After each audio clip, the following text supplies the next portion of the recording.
Welcome to the Slop Farm. Enjoy the video.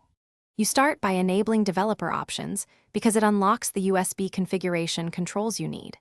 First, open Settings and tap Build number 7 times. You'll see a brief confirmation.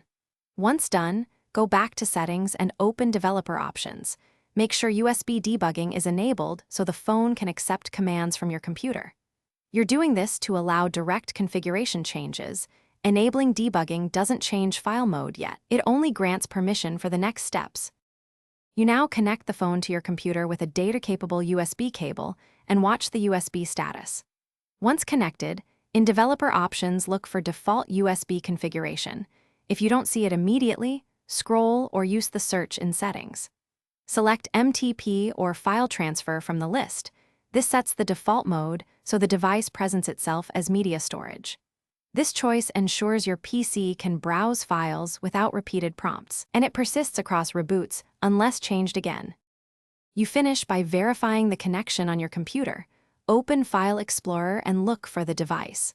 On the phone, accept any prompt asking to allow data transfer.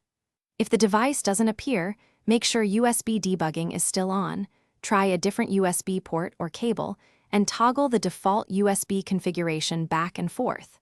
If that fails and you're comfortable with commands, use a DB. Run a DB shell settings, put global USB MTP enabled 1 to force.